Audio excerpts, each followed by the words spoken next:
जय हिंद दोस्तों, मैं हूं मेजर गौरव वारिया और आप देख रहे हैं मेजरली राइट। दोस्तों, हूथियों के बारे में तो आपको पता है, जो जहाज़ों पर बम मारते हैं, मिसाइल मारते हैं, इजराइल के ऊपर मिसाइल मारते हैं। हूथियों ने अपना दिल कर दिया है बड़ा, और हूथियों ने यह बोला है कि जितने भी स्टूडेंट्स हैं जिनको अमेरिकन यूनिवर्सिटीज़ ने सस्पेंड करा है, तकरीबन दोस्तों 2000 से ज़्यादा स्टूडेंट्स हैं जिनको सस्पेंड कर दिया है और उनको अरेस्ट कर लिया गया है। ये 2000 का फिगर है, अरेस्टेड स्टूडेंट्स का है, who have also been suspended and many students apart from this have been suspended but not arrested. ये 30 से लेकर 50 यूनिवर्सिटीज के बीच में खेल चल रहा है पूरे अमेरिका में। तो Houthis they run university called Sanaa university, यमन में है ये यूनिवर्सिटी भाई, और हूथी जो है वो चलाते हैं यूनिवर्सिटी। और उन्होंने दिल बड़ा करके बोला है कि जितने भी लोग हैं जिनको सस्पेंड करा है, स्टूडेंट्स को सस्पेंड करा है, हम ये चाहते हैं कि वो आए और सना यूनिवर्सिटी में पढ़ें और हम उनको पढ़ाएंगे यहां पे। तो यानी कि अब अमेरिका छोड़ के इनको यमन जाना पड़ेगा पढ़ने के लिए। अकॉर्डिंग टू द हूथीज ये कह रहे हैं हम उनको वेलकम करेंगे अगर वो आना चाहें तो। दोस्तों, सोचा कि इसमें छोटा मोटा एक डिस्कशन हो जाए, बड़ी फनी बात है। मैं ये चाहता हूं कि जितने भी लोग फिलिस्तीन के लिए, हमास के लिए, हिजबुल्ला के लिए, हूथियों के लिए अपनी छातियां पीट रहे हैं वहां पे और पुलिस से लड़ रहे हैं, मैं ये चाहता हूं कि ये बहुत अच्छा ऑफर है आप लोगों के लिए और आप लोगों को जरूर जाना चाहिए। You should take advantage of this offer. After all, who wants to live in the United States of America when you can live in Yemen? Lovely, peaceful, democratic, liberal Yemen under the benign rule of the Houthis. कितना मजा आ जाएगा देखो। तो ये जितने भी हैं जो from the river to the sea, मैं सारे के सारे इन स्टूडेंट्स को चाहता हूं, ठीक है, एक दो को तो मैं स्पॉन्सर कर दूंगा, मेरे पास ज्यादा पैसे नहीं है, लेकिन एक दो को जो बिल्कुल कर रहे वाले हैं ना, खतरनाक वाले, उनको तो मेजर स्पॉन्सर कर देगा डायरेक्ट। आप यूएस से फ्लाइट लीजिए, यमन में जाइए, सना यूनिवर्सिटी में हूथीज आपका इंतजार कर रहे हैं। कैसा लगा हूथीज का ऑफर? अब दोस्तों ये बात है कि हूथीज तो सीरियस हैं, दे आर वेरी सीरियस। उन्होंने ऑफिशियल अनाउंसमेंट कर दिया कि जितने भी स्टूडेंट सस्पेंडेड हुए हैं हम चाहते हैं हम उनको एजुकेट करें, लेकिन अभी तक स्टूडेंट से कोई जवाब नहीं आया। और मैं चाहता हूं यहां पे जितने भी रेडिकल इस्लामिस्ट्स हैं, ये स्टूडेंट्स, जितने भी एक्सट्रीम लेफ्ट वाले हैं जो पुलिस से भिड़ रहे थे, मैं उनसे पूछना चाहता हूं कि तुम क्यों डर रहे हो यार? ये ऑफर तो एक दिन पुराना है, 24 घंटे में किसी ने अपनी चोंच नहीं खोली। क्यों चोंच नहीं खोली? अब जितने भी स्टूडेंट्स हैं इन्होंने 24 घंटे में भैया चोंच नहीं खोली, लेकिन मैं चाहता हूं, मैं इनको इंकरेज करूं, मैं चाहता हूं कि आप लोग जाओ, ये ऑफर उठाओ। ये बहुत जरूरी है। जिस कॉज को आप लोग सपोर्ट कर रहे हो, उस कॉज के बारे में आप में से कई लोग तो जानते ही नहीं है। आप तो कोई पीयर प्रेशर में सपोर्ट कर रहा है। somebody thinks it's very hip, somebody thinks it's very fashionable to do all this from the river to the sea। असली में रिवर टू द सी जाके तो देखो कैसा होता है। मैं चाहता हूं आप लोग यमन जाएं, peaceful, democratic, liberal Yemen, right. और मैं एक और चीज चाहूंगा कि जब आप यमन में सना यूनिवर्सिटी में आप एडमिशन ले लें, ये जितने भी देखो जो इसमें इस्लामिस्ट हैं स्टूडेंट, इनको तो पता है ये सारा रिवर टू द सी यहीं पे बैठ के अमेरिका में, यूके में, कनाडा में इनको बैठ के करना है। इनको वापस नहीं जाना अपने वतन भाई, ये छत से कूद जाएंगे, अपने वतन नहीं जाएंगे। लेकिन मैं चाहता हूं खास तौर से ये ट्रीटमेंट होनी चाहिए जो कम्युनिस्ट हैं, जो इसमें जो लेफ्ट लीनिंग स्टूडेंट्स हैं ना, उनको यमन भेजा जाए। They should take up. खास तौर से इसमें जो नॉन मुस्लिम स्टूडेंट्स हैं, ना, आपके लिए यमन जाना बहुत जरूरी है। मैं ऊपर वाले से प्रार्थना करूंगा, प्रभु श्री राम से प्रार्थना करूंगा कि आप हजारों की तादाद में जितने भी लेफ्टिस्ट स्टूडेंट्स हैं अमेरिका में और भारत में भी जो लेफ्टिस्ट हैं, जिनको अंग विशेष में बड़ी खुजली हो रही है ये देख के, पूरा फिलिस्तीन और हमास और इजराइल, ये सब बड़ा इनके दिल में दर्द, आप सब के सब जाइए सना यूनिवर्सिटी में एडमिशन लीजिए और वहां पे डफली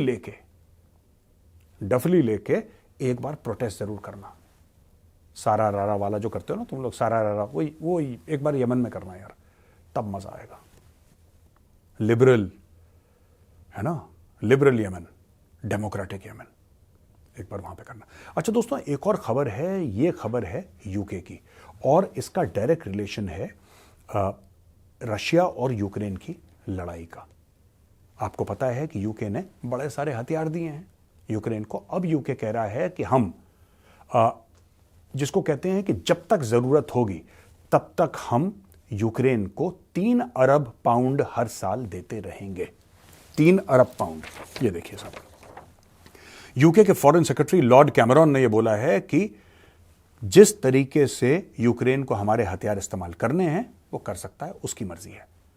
फिर उनसे पूछा कि साहब आपका मतलब क्या है? उन्होंने बोला कि देखो यार, फिर उन्होंने ये बोला कि यार यूक्रेन जो है ना, जैसे मर्जी चाहे यूके के हथियार जो हमने उनको दिए हैं वो इस्तेमाल कर सकता है। तो लोगों ने बोला बॉस कैसे? तो बोला यार ऐसे कि देखो, रशिया जो है यूक्रेन के अंदर घुस के ठोक रहा है उसको, राइट? बिल्कुल सही साहब। तो हम चाहते हैं कि यूक्रेन भी हमारे इस्तेमाल हथियार करे और रूस को अंदर जाके रूस की जमीन पे उनको ठोके, हमें कोई दिक्कत नहीं है। इसके अलावा बोला है कि साहब जो 3 अरब पाउंड की बात है, $3.75 billion, as long as necessary हम ये पैसा देते रहेंगे, देते रहेंगे, देते रहेंगे, देते रहेंगे, देते रहेंगे। चिंता मत करो, तुम लड़ते रहो, बस तुम लड़ते रहो, हम तुम्हें सपोर्ट करेंगे, लेकिन अंग्रेज कोई जाके नहीं लड़ेगा, हमारे बंदों का खून नहीं बहना चाहिए। तुम पूरे यूक्रेन को सफाचट कर दो, हमें कोई प्रॉब्लम नहीं। पैसे चाहिए ना तुम्हें, हथियार चाहिए, डन, कैरी ऑन, पैसे भी मिलेंगे, हथियार भी मिलेंगे, लड़ते रहो, मरते रहो, कटते रहो। अच्छा जी। Just as Russia is striking inside Ukraine, you can quite understand why Ukraine feels the need to make sure it's defending itself. Russia ने बोला ये आदमी बावला है, ये बड़ा डेंजरस स्टेटमेंट है। और रशिया ने एक और बात बोली कि यार इससे डायरेक्ट एस्केलेशन होगा, डायरेक्ट एस्केलेशन होगा। दोस्तों मैं आपको और बताऊंगा क्यों खतरनाक है ये। देखिए ये जो मैटर ये लोग कह रहे हैं ना, अब मैं आपको 2-3 बातें और बताता हूं। बात यह है कि रशिया अब ये लड़ाई फैलाएगा, और ऐसे नहीं फैलाएगा जैसे आप लोग सोच रहे हैं, जैसे कि इजराइल और हमास की फैल गई ना, कि हुथी भी शामिल हो गए और इसमें हिजबुल्ला भी शामिल हो गया और इसमें ईरान भी शामिल हो गया, फलाना ढिमका। ना ना ना, रशियंस आर वेरी स्मार्ट। किसी को अगर ये गलत फहमी है कि रूस में सिर्फ एक ही मर्सनरी और पैरामिलिट्री ग्रुप था, वैगनर ग्रुप, जिसमें अभी चाबी लगा दी है, ताला लगा दिया है, अगर ये गलत फहमी थी किसी को, तो भाई अपनी गलत फहमी दूर कर लीजिए। रूस में 1 दर्जन से ज्यादा ऐसे वैगनर घूमते हैं दाएं, 1 दर्जन से ज्यादा, and most of them are owned by people who are ex KGB, ex intelligence, ex Russian army. ये पूरे के पूरे पुराने घाघ जो हैं इन लोगों ने खोल रखे हैं, अपने मर्सनरी आर्म्स खोल रखे हैं। जो फौज छोड़कर आता है उसको ये अच्छी तनख्वाह पे रखते हैं, बोलते हैं तुम्हें हथियार आता है चलाना? हाँ। हुक्म पे गोली चलाओगे? हाँ साहब हुक्म पे गोली चलाऊंगा। ये मत पूछना कि आदमी इनोसेंट है कि गिल्टी है, बोला फायर तो फायर, गोली वहीं पे लगनी चाहिए जहां पे हुक्म हो, ठीक है साहब हो जाएगा। इन्होंने सबने अपनी फौज खड़ी कर रखी है। रूस का स्टेट इनको पैसे देता है, जैसे वैगनर ग्रुप को पैसे देता था, और रूस इनका इस्तेमाल करता है। क्यों करता है? रूस कल कह सकता है कि हम तो इनको जानते ही नहीं, ये हैं कौन भाई, we don't know this guys, हम इनको जानते ही नहीं, हम इनको पहचानते ही नहीं है, कौन है ये? हाँ रशियन सिटीजन हैं, आपको मारना है मार दो, हमसे क्यों पूछ रहे हो? ये रशियन गवर्नमेंट का हिस्सा नहीं है बॉस। इस तरीके से रूस ने वैगनर ग्रुप को इस्तेमाल करा था पूरे अफ्रीका में, यूरोप में कई जगह they use the Wagner group. Latest Wagner group का ऑपरेशन आप यूक्रेन में तो जानते ही हैं। अब नेक्स्ट स्टेप क्या होगा मैं आपको आज बता रहा हूं, आज, ठीक है जी। Today is 5 May, Sunday.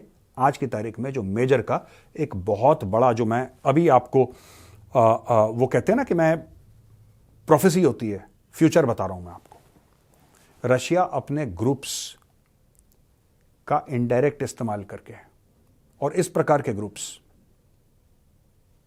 जैसे कि ईरान करता है ना, ईरान तो टेररिज्म में फाइनेंस करता है, रशिया का अलग मामला है, उनके फॉर्मल पैरामिलिट्री ग्रुप्स हैं, they are registered companies. Russia क्या करेगा कि इनको भेजेगा और बोलेगा जहां पे ब्रिटिश इंटरेस्ट हैं, जहां पे अमेरिकन इंटरेस्ट हैं, वहां पे जाके अटैक करो।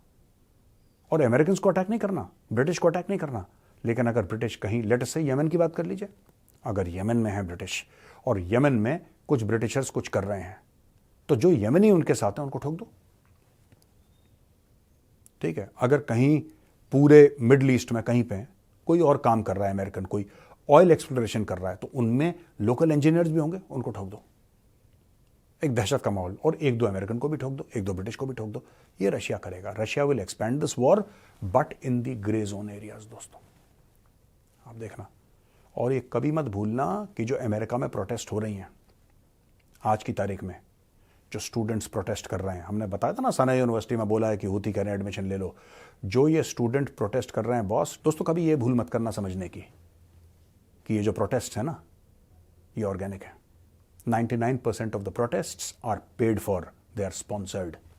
हाँ कोई 1% होगा, इसके पीछे चीन खड़ा है, मान के चलिए, और अगर चीन खड़ा है तो आप मान के चलिए रशिया खड़ा है। रशिया ऑलरेडी अमेरिका का बैंड बजा रहा है, ऑलरेडी बैंड बजा रहा है, ऐसे नहीं तो वैसे। तो बॉस, रशिया तो अपने हिसाब पूरे करेगा। I think NATO should back of and focus on diplomacy with Russia. Russia को पकड़ के लाओ टेबल पे, नेगोशिएट करवाओ एक ट्रूस, वरना यूक्रेन निपट जाएगा और आप रशिया का कुछ नहीं कर पाएंगे।